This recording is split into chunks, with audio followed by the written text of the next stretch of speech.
welcome po tayo guys, no? Again sa ating channel, Pinoy TV. Kaya yun, buong puso po guys. Unang-una po guys, buong puso kong pasalamat sa lahat po. Sumusuporta po sa ating channel.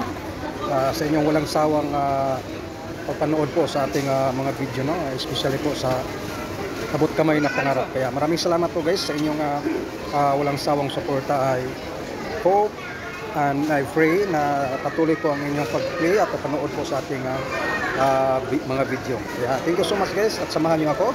Lagi po dito panoorin po natin Abot Kamay na Pangarap, Pinoy TV. Thank you so much. Watch this. Go Knights!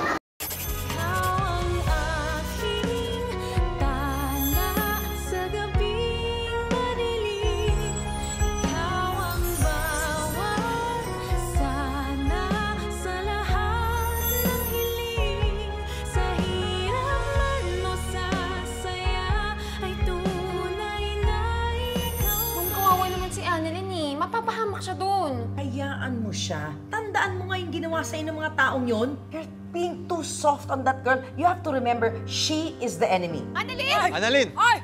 Melba! Bitayan mo yung anak ko! Baliw ka! Anak ko to! Aling Melba! Nakikiusap ako sa inyo. Ipakawalan niyo na po yung anak ko! Nakikiusap po kami na sumuko kayo ng mahinahon sa amin. Pero hindi niyo makukuha ang anak ko! Pipilitan po kami gamita kayo ng puwersa. Wag! Wag niyo po saktan yung mami ko! Tingin ko, sinasakyan lang niya si Melba. Ibaba niyo lang yung baril niyo. Pwede na kayo umalis ni Caitlyn. Tara na po! Tara na po! Annalyn! Annalyn! Anak! Anak, huwag mo ko inuwan! Kawawa nga po si Aling Melba eh. Niwan po siya ng anak po niya tsaka po ng asawa po niya. Kaya po akala po niya ako po yung anak niya si Caitlyn. RJ, bakit nandito ka? Akala ko nakauwi ka na. Sabi ko po, dito po muna siya kasi 2 hours pa daw po bago po dumating yung baterya. Hayaan mo, Lynette. Pag dumating na yung baterya, aalis na rin kami. Okay lang naman po, di ba, Nay? Oh, okay lang. Gusto mo ng kape?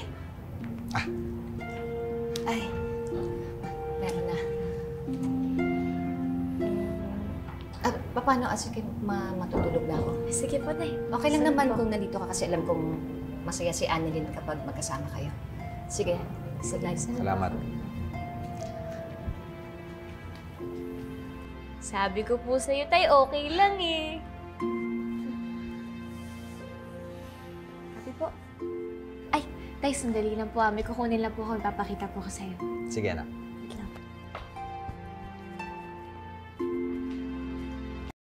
No, yan hindi pong napanood ang ating nakaraang episode. At ating panoorin po guys ang ating karugtong. Ito po yung episode natin. Ma? Okay?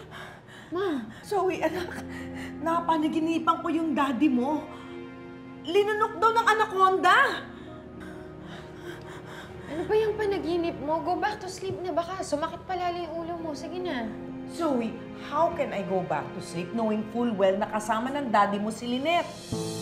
Kaya nga siguro I dreamt of an anaconda dahil nililingkis na yung dad mo.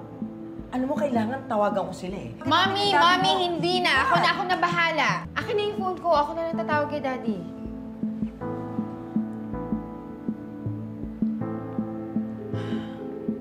Sumasagot ba? Ano? Nagre-ring ba? Sandali. Sumasagot ba? Ako na nga kakausap niya sa daddy mo. Mami, hindi na. Ako na! Wait, sandali. Ito na. May nag-message si Daddy. Ano na nga? Hindi ako makalakas Nasa bahay dito na daw siya dahil masakit daw yung ulo niya. Eh di umuwi na tayo. Hindi na, Mami. Dito na lang tayo, ha? Dito na lang tayo for tonight para ma-monitor namin yung headache mo. Okay? Bukas na tayo umuwi. As long as alam kong hindi nakasama ng daddy mo yung Lynette na yan. Oo, hindi yan.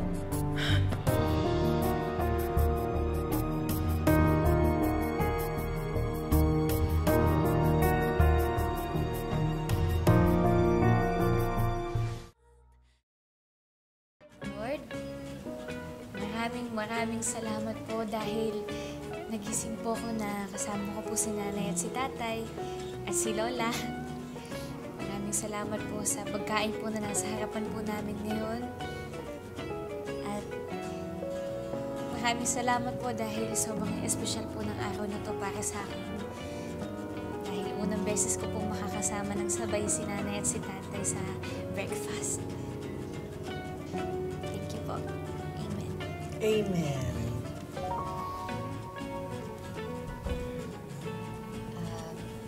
RJ, pasensya ka na sa almusal namin.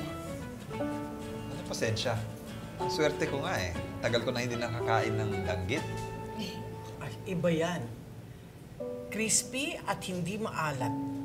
At higit sa lahat, anli. Amoy pa lang, ulam na. Oh, and cooked with love. Aamuyin ko na lang para matipid.